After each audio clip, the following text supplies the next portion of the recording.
บายดีพี่น้องสบายดีFCทุกคนเด้อมื้อนี้บ่าวสุกกับสิพาไปแก้กวดเนาะพี่น้องแก้กวดเอาปลาพี่น้องพี่ภาษาพี่น้องมื้อนี้ก็ลมหนาวกำลังเข้าเนาะพี่น้องเนาะใกล้สิฮอดฤดูหนาวแหละ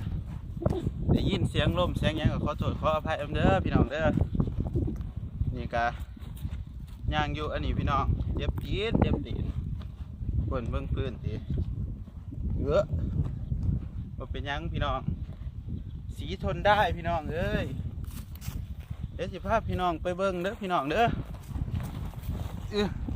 ไปส้มบรรยากาศปูปลาหน้าน้ำวันนี้ก็มากับสาวปีใหม่เนาะพี่น้องเสียงลมก็แห้งนักพี่น้องเลยวันนี้ก็มากับสาวปีใหม่เด็กจ้อยแล้วก็น้องข่อยเนาะน้องข่อยซื้อน้อยๆเห็นละเดี๋ยวกันคนถือกล้องกลับมากับน้องอันเนี่ยเนาะลูกพี่ลูกน้องกันทีเดียวพี่น้องน้องอันเราเรียนม.3อีพี่น้องมาเบิ่งเสียงอีพี่น้องพวกนี้คุณน้ำท่วมเนาะพี่น้องเนาะให้เขาน้ำท่วมเสียงมุนเสียงอันนี้เบิดมันไหลมันแต่บักไก่บักข้าโคกอันนี้พี่น้องเลยไปเนาะฝ้าไปแก้ฝ้านั่นเรียกพี่น้องอาหารแรงเป็นปลาเขาพี่น้องน้อยๆพี่น้องสบายดีพี่น้องแน่น้องน้อยสบายดีพี่น้อง ตอนนี้ก็กำลังสิไปเนาะพี่น้องเนาะบ่ได้ไปว่างผีประสาทพี่น้องสิไปน้องทงพี่น้องเด้อพี่น้องปลาซิวพี่น้องเขามาใส่เขาบอกที่โตกุมาตีนะปลาเนาะไปนี่ขันใส่แต่ถือจะสิเขาค่อยปลาซิวใส่มีอูมาจะมีอูจักไหมเนี่ยกูไปจักเขาไปเด้อูหลายๆอันนี้เนาะมาเพื่อขางพี่น้องมาได้สอนอยู่น้องนี่จะไปสอนอยู่น้องจะเจาะคุณพี่น้องมันจังปลาไปโคบมือหม่องเดียว3 4เอาแต่ละปีได้หรอปีนี้พวกผมว่ามันสีร้ายคือเก่าอยู่บ่ถ้าเพิ่งถ่ายติดตามพี่น้องจะเฝ้ากดออกเด้อไปกดออกเดี๋ยวบ่เห็นปลาร้ายเลยพี่น้องโอ้น้องกี้กับมาเจนจีน่าตัวหนึ่งกับปูน้องเก้ตอนนี้เขาก็หอดน้องเนี่ยเด้อพี่น้องน้องหอดน้องไทยเหรอน้องนี่คือว่าน้องไทยแล้วน่าจะสอนให้ฟังหน่อยเลยฟัง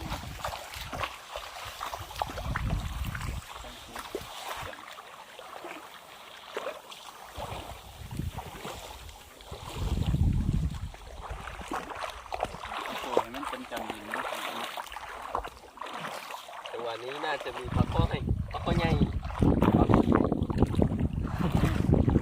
ลาร้ายอยู่เสียงนกแม่เด้อเจ้าว่าจะขอ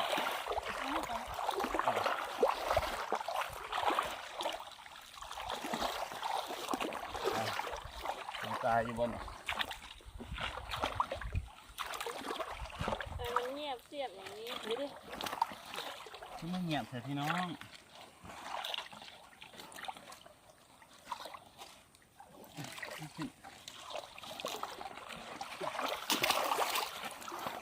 กระปูกับมัดยาวเลยได้กระปู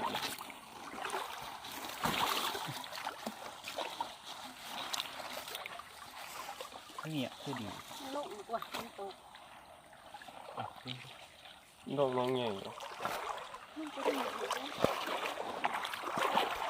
โอ้ยเนี่ยกัน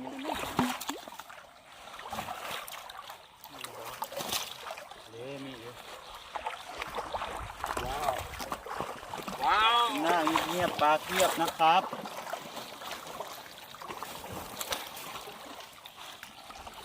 โอ้เห็นพี่น้องมึงใกล้ไก่โพดแล้วจะคงซื้อพี่น้องซื้อเขาเล่มอยู่พี่น้องโอ้กระปูกระไรว่ะกระ ปูเบิ้งสีขวากินเบิ้งมันเป็นมัดได้นี่ยามนี้เนาะจ้ะ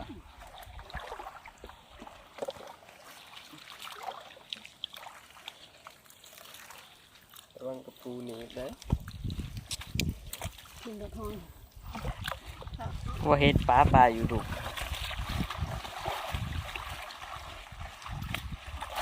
เขามี มันบ่ตายบ่ไม่ตัวสิ ปลาเล่นน้อง โอ้เกือบไผ่อันนี้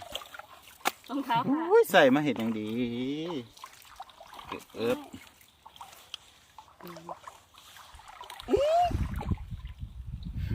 ไม่จับข้ามันจะจับพวกเองลงใส่รองเท้า เกือบจับอีปีเลยเนาะ จะลง กระปูเอาใส่ เอาตรงลง เอาได้ไปเลย ปูกันใหญ่เดือเด้มันไม่ขบหรอกเองมีอันนั้น เดี๋ยวปลากระแยง ศพมือ ตัวนี้หน่อยก็เจ็บปวดได้นี่ปลาแรกแหกมันเนาะพี่น้องเนาะ ไปน้องใหม่ ไปน้องใหม่พี่น้องไปน้องใหม่ได้อยู่ปะครับ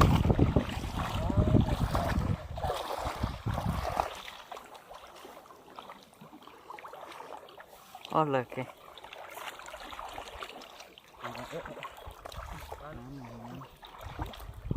บอกไกล เกี่ยวมากวะ มันจะเกิดว่าฉันซื้อได้ มามันเงาปูพี่น้องโอ้ยเนี่ยเอาเขาสับ ๆนี่อยู่เด้อ บ่อยบ่อย โอ้กูเป็นพระเอกเว้ยหมอน้ำเดือด โอ้เอากันไดเฮ้ย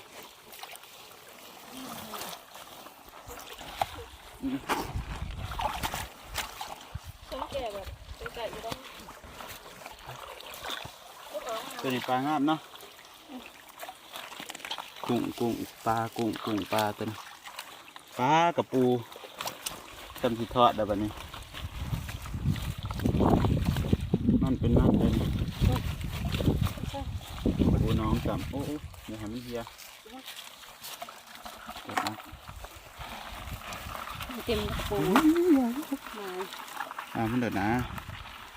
ต้องเสียบเนี่ยนี่หอย ไป น้องไหมครับ สอนวัดเดียวน้องๆเหมือนไง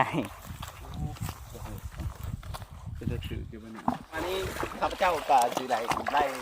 ลาไปเนาะ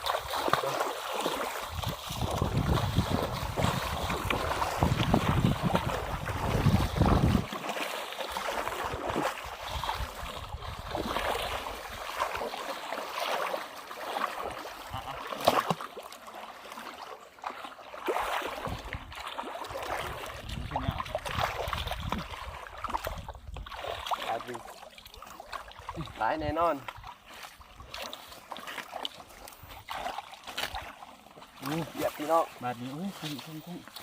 ไปถึงเลยเจ้าค่ะ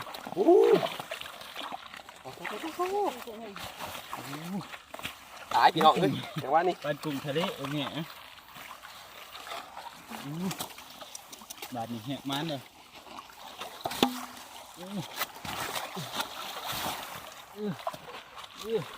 โอ้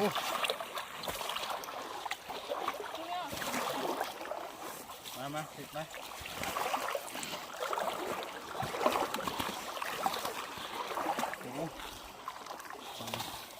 นี่ว่าซื่อๆบ่นี่ว่าร้ายดีโอ้ยว่าซื่อ อะไรมันเลี้ยงก็ได้จะสนุก ๆเดี๋ยว นี่ได้กูครูบาเต็มที่ มันหนักโมโห มาเละคันได้ตัว มันหนักโมโหมันก็โมโหมันเตี้ย ว่าไปยังไงนะ ปรากฏ โอ้ย มา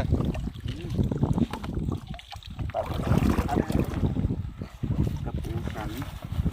มันมีแต่ปลาสวยใช่กลัวบาแต่ ไปไป เวริกูไปน้องต่อไปครับ พนักงานก็ถือว่าเลย สวัสดีพี่น้องเรื่องบอกก็พี่น้องเลยตอนนี้เขาก็สิไปน้องใหม่เนาะพี่น้องเนาะ เหนื่อยก็พักเขาไม่รักก็พอ ทำโครงเฉย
โอ้แต่ว่าพี่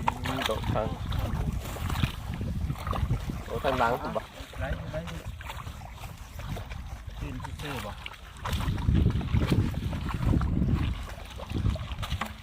โอ้โหติดมันก็โอ้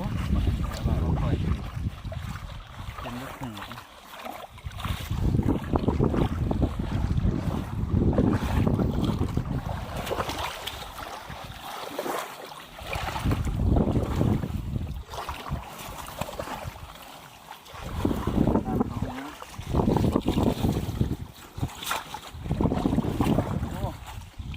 บาดนี้เป็นจะไหนโอ้พี่น้องอันบาดพี่น้องเอ้ยบาดดีงามอันนี้บาดน้ำแข็งงามว่ะโอ้ปลาใหญ่พี่น้องปลาปาก ไก่ได้ไก่ดีก็ เอาทำได้ก็ได้ที่ว่าเหมือนว่าชิ้นแต่มันงามหันนะพี่น้องเอ้ยมาอู้ถ้ากระโดดได้สะออกวะนี่เกือบเธอนี่พอไปแนวเธอเอามา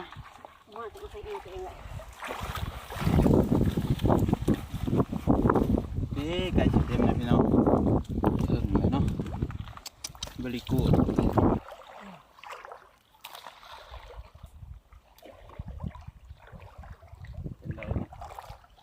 เป็นไรนี่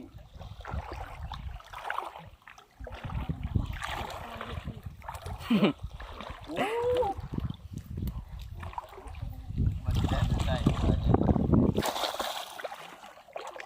เอาเวทมันเนาะเอาจำหนึ่งก็เอาเอานี่น้อย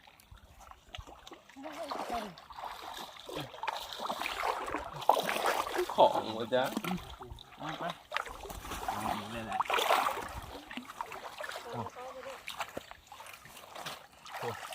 เนี่ยบอกไปเลยไปมา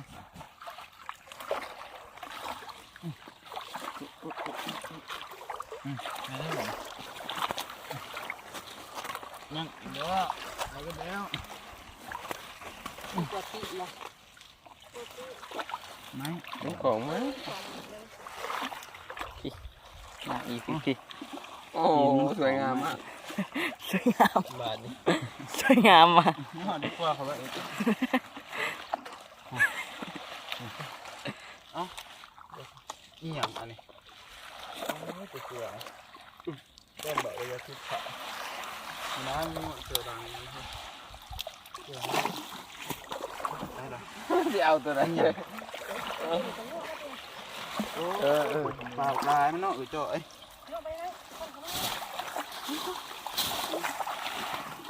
ถึงช่วยพี่น้อง ถือเสยแต่มันบ่ของยังสิได้ลายได้ดีพี่น้อง บ้านนั้นค่อยท่ออ้อสิบ่เอา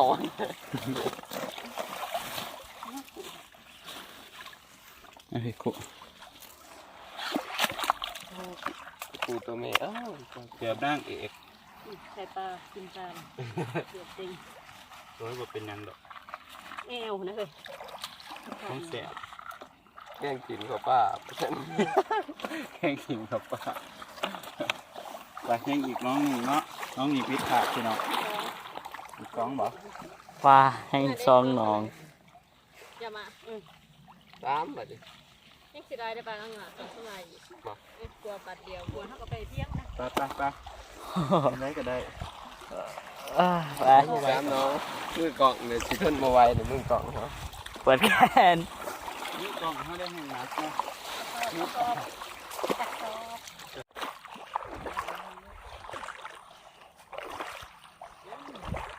น้องมีคักพี่น้อง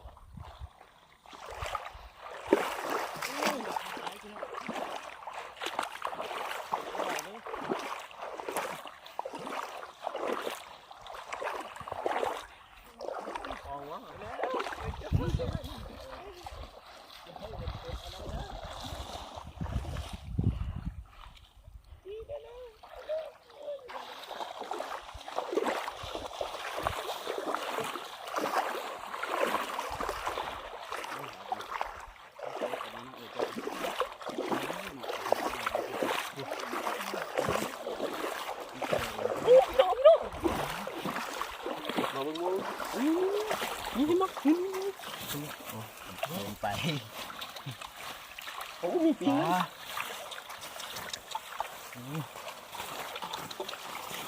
ได้อันนี้เลยร่างมันออกข้างอันนี้เลย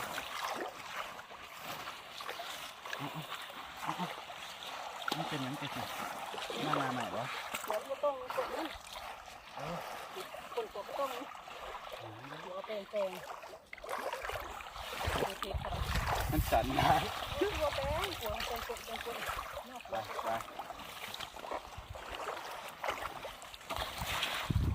กดมันส่งตามหัวลูกเทปทุกคนเราจะเต้นดอกแรกดอกแรก สูงมันจะเพิ่มทีเบิ้ง กลนบะตรงเด้อพี่น้องเด้ออู้แมงดามันตอดมันเป็นวะนี่พี่น้องแมงดามันบินอยู่วะนี่ตำเที่ยวตัวหนึ่งอะไรใช้หมักแมงดา กระเพาะมัน ข่อยคิ้วข่อยฮะบางคนเขาก็หมักเนาะ เคยบัวคิ้วขมิ้นค่ะ พอก็มีคิวกัน หอมค่ะ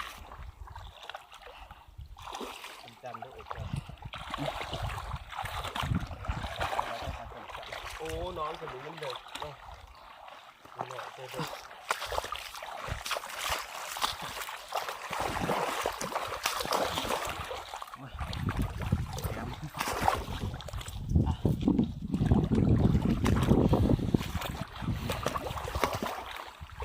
ที่ไปเห็นกบนะปีนี้เนาะปีนี้กบดิน้องหนีมาจากสิกบ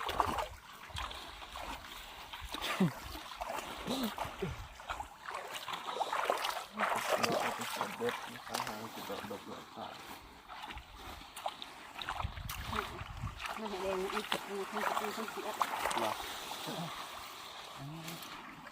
วิ่งใส่ไปหาเดี๋ยวให้ไป หมดกันได้ให้น้องกิน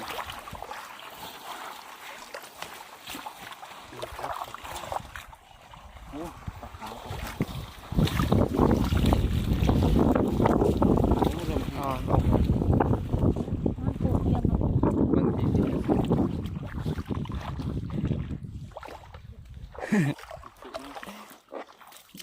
คู่อีหยังวะคู่ซี มีโรงงานจากโพเตอร์ล่า ดีกสิทธิ์ โอ้งานที่เขาเอาอันนั้นสปอนเซอร์เด้อทางซีตัวนี้ สปอนเซอร์นะครับตัวนี้ มาเจอ ใส่แล้วใส่ขนาดมีประโยชน์เยอะแยะใส่ขอบอันนั้นน้อยก็ยังเหมือนเดิม ใช่ จะไปน้องยามาพี่น้องมีน้องจะดีเนาะเบิ่งขาส้มกันให้มันติดถือหรือบอนี่กะเริ่มอาการนักเดี๋ยวพี่น้องเต็มกระลุ่มแต่นี่ทำสีเอาปีนหลาย แต่ว่าปีนี้ว่ามีปลาใหญ่พี่น้อง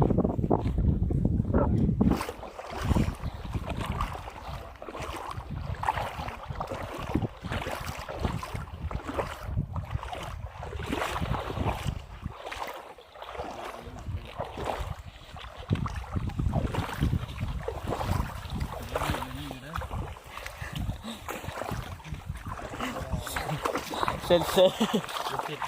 เซนเซอร์อันนั้นเนี่ยเซนเซอร์กดในสุกสดิบรถสุก เดี๋ยวจอยเพิ่มบางอย่างเบาเดือดเป็นอะไรกินเดี๋ยวจินตนาการจินตนาการ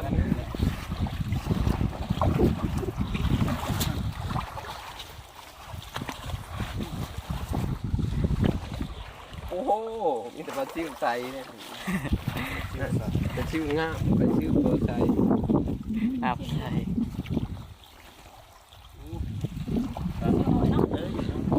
ก็เอานะพอดีเนี่ยเดี๋ยว เอาคือมา3 ตัวอยู่ อยู่ท้ายก็คล้ายโลดอะอะไรเดี๋ยวอะโอ้สี่หนาปะ กระปูอ่อนๆฮะเขาก็คล้ายคือกันแท้ แดงเนาะเอาอยู่ปะ เอา ที่เดือดเนี่ย เนี่ยเนี่ยปล่อยมันคือ ไปปล่อย ถ้าว่าโมนี่หน่อยดิ เอา เอาตัวทั้งหนามันนะว่าโข โอ้ยถอกมันข่าวบ่ดีดูอ๋อจะได้มันก็แห้งอยู่แล้ว เห็นมันก็ใหญ่ใช่ไหม มันจะไปปนกันเนาะ คนก็กระเดือกกินดูสิว่าเดือกกินกระเดือกเป็ดกินกระมีดนะ จริงครับลงที่พันเนี่ย มันเกิดใหม่แล้วคุณถ้าระวังมองกินออกมือเนี่ยเด้อ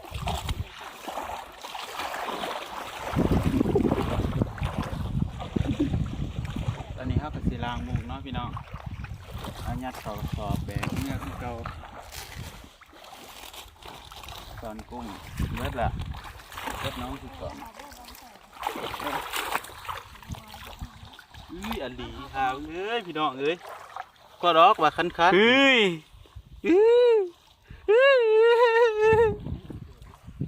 มันก็จับกูเยอะ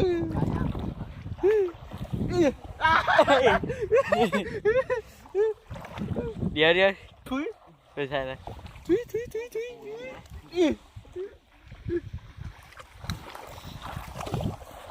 อย่าปุ๊บกูบ่ได้